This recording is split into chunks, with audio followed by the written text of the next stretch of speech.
नमस्कार विद्यार्थी मित्रांनो, साकार फोरम मध्ये आपलं पुन्हा स्वागत आहे। आपण आपल्या एनसीईआरटी बॅच मध्ये मागच्या लेक्चर मध्ये चौथं चॅप्टर पूर्ण केलं होतं। आज आपण पाचव्या चॅप्टर कडे जाणार आहोत। बरोबर आहे, क्लास 6 एनसीईआरटी बघतोय आपण अवर पास्ट। बरोबर आहे, कशाची? इतिहासाची। यामध्ये पाचवं चॅप्टर काय आहे? राज्य, राजा आणि एक प्राचीन गणराज्य। याच्यामध्ये आपल्याला काय प्रश्न बघायचे आहेत मित्रांनो? तर गणराज्य म्हणजे काय, बरोबर आहे, त्याची व्याख्या बघायची आहे। महाजनपद म्हणजे काय, बरोबर आहे, त्याची व्याख्या बघायची आहे। कोणते कोणते आणि किती महाजनपद होते ते आपल्याला बघायचंय। भारताच्या याच्यामध्ये ते कुठल्या ठिकाणी आहेत आणि उत्तर प्रदेशच्या हस्तिनापूरमध्ये आपल्याला कशाचे अवशेष मिळालेले आहेत हे सगळं आपल्याला आजच्या चॅप्टर मध्ये स्टडी करायचं। त्यामुळे हा अतिशय इम्पॉर्टंट पॉइंट असणार आहे आपल्या सगळ्यांच्या दृष्टीने। ठीक आहे, सो आपण सुरू करूया। सगळ्यात पहिले जनपद। जनपद आणि नंतर महाजनपद याच्यामध्ये काय फरक झाला ते आपण बघूया। बरोबर, ज्यावेळेस प्रभावशाली राजे ज्यांनी मोठे यज्ञ केले आणि मोठ्या प्रदेशांवर राज्य केले त्यांना जनपद म्हटले जात असे। बरोबर आहे, काय जे राजे प्रभावशाली होते त्यांनी काही यज्ञ केले, त्यांनी मोठ्या प्रदेशावर राज्य केले, त्यांना काय म्हटलं जायचं? बरोबर आहे, त्यांना म्हटलं जायचं जनपद। बरोबर, या शब्दाचा अर्थ असा आहे जमातीच्या पायाचा ठसा। जमातीच्या पायाचा ठसा किंवा जन म्हणजे काय? सामान्य जमात, जे पण सामान्य लोक आहेत त्यांच्या पायाचा ठसा। जनपद गणराज्य, जसं आता वज्जी म्हणून एक होतं ते गणराज्य होतं, किंवा राजेशाही, जसं मगध हे काय होतं? राजाचं होतं। वज्जी म्हणजे लोकशाही होती त्या ठिकाणी असं म्हणता येईल। हे असू शकत होते असं आपल्याला बघायचंय। आपल्याला पुढे मॅपवर हे पण बघायचंय की वज्जी कुठे आहे, मगध कुठे आहेत, कौशांबी कुठे आहेत आणि उज्जैन वगैरे कुठे आहेत हे आपल्याला मॅपवर पण बघायचंय। राईट, तर या काळात वर्ण काय होते मित्रांनो? तर सामवेद, यजुर्वेद आणि अथर्ववेदासारख्या वेदांमध्ये समाजासाठी विशिष्ट नियमांचा उल्लेख केलेला आहे। या समाजामध्ये पुरोहित असतील, योद्धे असतील, शेतकरी असतील, गवळी, व्यापारी, कारागीर आणि मजूर असे वेगवेगळे गट होते। बरोबर आहे, आणि त्यानंतर कामाच्या बेसिसवर त्यांना डिवाइड करण्यात आलं। वर्ण व्यवस्था आपण बघितलंय की पुरोहित लोकांनी 4 वर्णांमध्ये समाजाला विभागले होते आणि प्रत्येक वर्णाचं वेगवेगळं कार्य होतं। 4 वर्ण कुठले होते मित्रांनो? आपल्या सगळ्यांना माहिती आहे, परत एकदा सांगतो तुम्हाला। बरोबर आहे, पहिला होता ब्राह्मण, दुसरा होता क्षत्रिय, बरोबर आहे, तिसरा होता वैश्य आणि चौथा होता शूद्र। अशा 4 याच्यामध्ये वर्णन केलं गेलेलं होतं। कशाचं वर्णन केलं होतं? वर्ण व्यवस्थेचं वर्णन त्याच्यामध्ये आपल्याला केलेलं बघायला मिळतं। आता या काळात राजांची निवड कशी व्हायची मित्रांनो? तर प्राचीन भारतात काही राजे जनतेने निवडलेले असावेत असा एक अंदाज आहे। कारण साधारण 3000 वर्षापूर्वी राजांच्या निवडी प्रक्रियेत बदल झाला। काही पुरुषांनी अश्वमेध यज्ञ केले आणि त्यांना राजे म्हणून ओळख मिळाली अशी पण मान्यता आपल्याला बघायला मिळते। ते कशावरून कळतं आपल्याला? हे स्त्रोत कुठून कळाले की हे असं असावं? तर त्यासाठी आपल्याला दिल्लीतला पुराणा किल्ला आणि उत्तर प्रदेशातील हस्तिनापूर तसेच अतरंजीखेडा या उत्खननातून अवशेष सापडले आहेत। बरोबर आहे, आता इथे नाव आलंय म्हणून तुम्हाला सांगतो। अतरंजीखेडा इथे पहिल्यांदा फर्स्ट टाइम लोखंड, आयन जे आहे लोखंड, याचा शोध हा अतरंजीखेडा या ठिकाणी लागला साधारण 1000 वर्षापूर्वी, इसवी सन 1000 वर्षाच्या आधी। राईट, ब्राह्मण ग्रंथ असतील, प्रारंभिक बौद्ध ग्रंथ असतील आणि पुरातत्वीय उत्खननातून जनपदांविषयी आपल्याला वेगवेगळी माहिती मिळते, हे आपल्याला समजून घ्यावं लागेल। करेक्ट आहे। त्यानंतर गण। गण म्हणजे काय? तर सुरुवातीच्या शतकात प्रशासनासाठी सभांमध्ये सभा, आपण बघितलं तिथे सभा व्हायच्या त्यांच्या।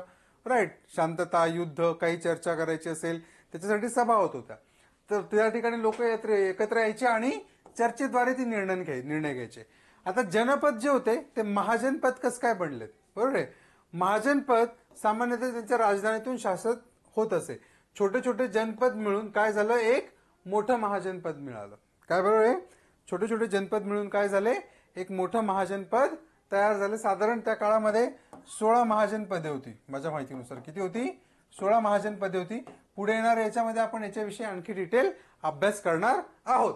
तर महाजनपदांमध्ये प्रचंड स्पर्धा होती, त्यामुळे वारंवार त्यांच्यात युद्ध होत असत। राजधानीच्या शहरांना मजबूत करण्यासाठी चिखल असेल, दगड असेल, लाकूड किंवा विटांच्या भिंती बांधल्या जात होत्या असं आपल्याला म्हणता येईल।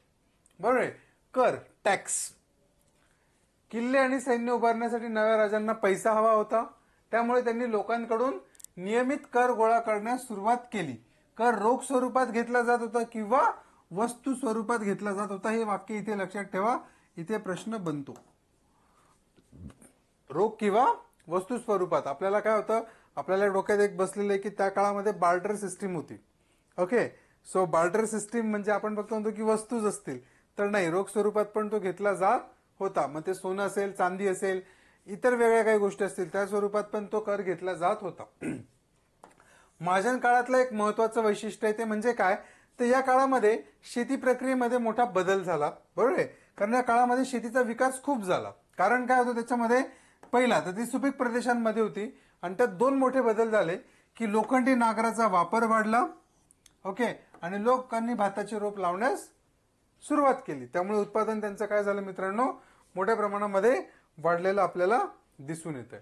राईट. आता ही एक कौशांबी म्हणून जागा आहे उत्तर प्रदेशमध्ये, आपल्याला सगळ्यांना माहिती आहे, आत्ताच्या प्रयागराजच्या जवळ, किंवा त्याला आपण आधीचं नाव अलाहाबाद. बरोबर आहे. सो ही साधारण 2500 वर्षापूर्वी बांधली गेलेली ही भिंत बघा मित्रांनो किती मोठी आहे. ही कशासाठी वापरली जायची, तटबंदीसाठी ही भिंतीचा उपयोग केला जात होता असं आपल्याला म्हणता येईल. राईट. आता मी जसं म्हटलं होतं की आपल्याला मॅपवर बघायचं आहे की कुठे कुठे जनपद आहेत आणि कुठे कुठे महाजनपदांच्या सिटी आहेत. बरोबर आहे. इथे बघा, इथे जे छोटे दिसत आहेत उज्जैन, इथे प्रश्न काय तुम्हाला प्रश्न बघा, यूपीएससी असेल, एमपीएससी असेल, कंबाईन परीक्षा असेल, पोलीस भरती असेल, सरळ सेवेचे पेपर असतील, जर प्रश्न बनवायचा ठरवला तर तो अवघडातला अवघड आणि सोप्यातला सोपा असे सगळे बनवू शकतात. पण माझं काम आहे की मी सगळ्या अँगलने त्याला टच करावं. तुम्ही कोणतीही परीक्षा द्या, तुम्ही तिथे चुकला नाही पाहिजेत, एवढंच माझं म्हणणं आहे. तर तुम्ही काय कराल मित्रांनो, याला जर आपण डिवाइड केलं, आपल्याला माहिती आहे की ही भारताची पूर्व दिशा आहे. बरोबर आहे. ही भारताची पश्चिम दिशा आहे, हे सगळ्यांना माहिती आहे आपल्याला. बरोबर आहे. ही भारताची उत्तर दिशा आहे आणि ही भारताची दक्षिण दिशा आहे असं आपल्याला म्हणायला हरकत नाही.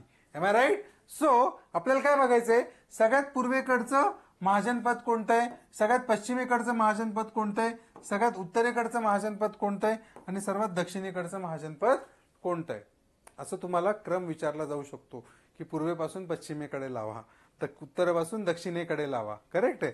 सो आपल्याला ते माहित पाहिजे.